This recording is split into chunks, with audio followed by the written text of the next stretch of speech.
This is the Samsung Galaxy A35, and you know what? Let's get right into it. First off, this is pretty much a facelift from the Galaxy A54.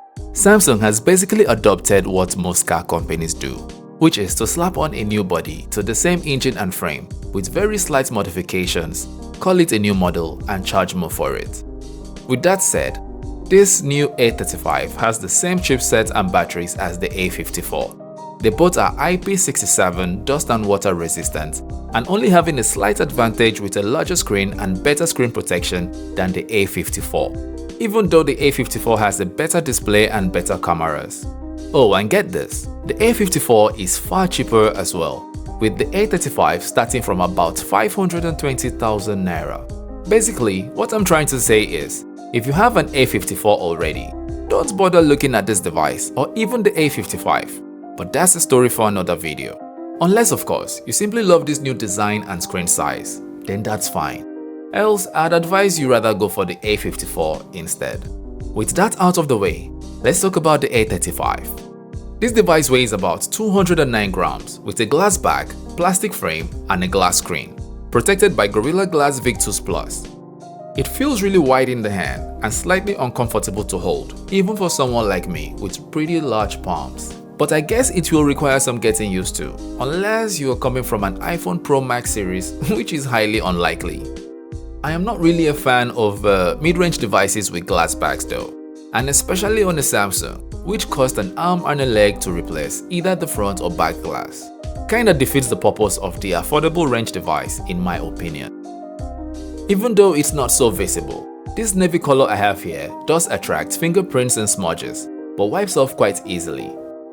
The most noticeable change from the previous model is what Samsung calls the key island. Apparently, Samsung hasn't repented from copying Apple and has figured out a way to add an island to their devices, which some people love and others hate, but I barely even notice it. I really can't say it adds or subtracts from this device in terms of functionality, but for aesthetics, heck yeah, it sure does look good. Also noticeable are its flat frames. The key island houses the power button and volume rocker keys on the right side of the device. The left side is plain, and on the bottom you can find its speaker grille, 2 microphones, and a USB Type-C charging port. On the top are a second microphone, a SIM card tray which takes 2 SIM cards or a single SIM, and a micro SD card for storage expansion. It all depends on the configuration that best suits your needs. The mics are really great at picking up audio while filtering out background noise, which is awesome. Also great is the fact that even with one visible speaker, the A35 actually has surround sound, with an extra speaker embedded on the top of the screen, and it is pretty impressive. Oh, and speaking of the top of the screen, Samsung finally gave the notch a shave, and now we have a punch hole camera instead. Congratulations to every tech YouTuber who revolted and marched against the notch. Your voices have been heard. The Galaxy A35 has an in-display optical fingerprint sensor on a 6.6 inches Super AMOLED screen with 390 pixels density, 120Hz refresh rate, and 1000 nits of peak brightness, all protected by Corning Gorilla Glass Victus Plus. The A35 will only attain maximum peak brightness of about 500 nits manually, with the rest kicking in automatically only when under direct sunlight. It has good punchy colors, well contrasted with good levels of saturations as well. Media consumption is immersive when combined with its surround sound. All colors and skin tones look realistic. Day-to-day tasks and social media activities won't slow this device down. It does however switch between 60Hz and 120Hz automatically, depending on usage, but the transition isn't as smooth as we are used to, and the switch is quite noticeable. Aside that, the A35 is pretty smooth and multitasking is great. I mean, it does come with Android 14 on Samsung's One UI 6.1, powered by an Exynos 1380 5nm chipset with an octa-core CPU and Mali G68 MP5 GPU. You can get the A35 with either 128 or 256GB of storage and 4, 6 or 8GB of RAM. Now, all these specs are great for your everyday task, but gaming, not so much. The A35 isn't a gaming device, which sucks, as gaming does sound amazing with its speakers. Casual gamers can however play titles like Call of Duty and PUBG on low to mid graphics settings. If you would love a gaming test on this device, let me know in the comments. The cameras on the A35 have actually been impressive. Samsung shows some level of dominance here, as this area is what most people know them for, and they didn't disappoint.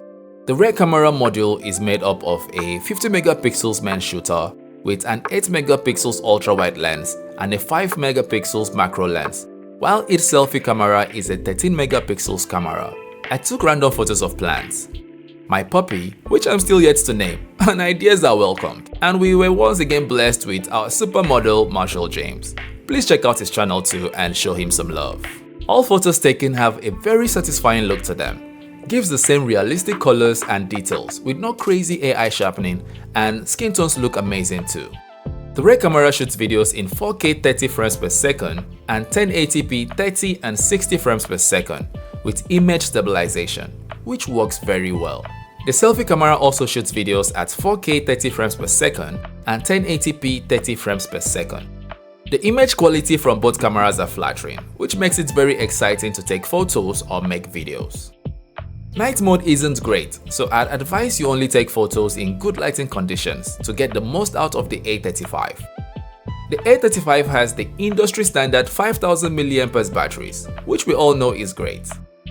So, if money ain't a thing, and you love the new look of the A35 and ain't interested in gaming much or at all, the A35 is a decent device and you will enjoy your experience.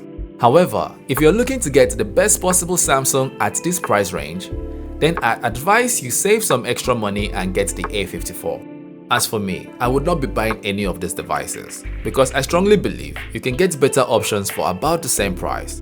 Just click the suggested video at the end of this one and see for yourself.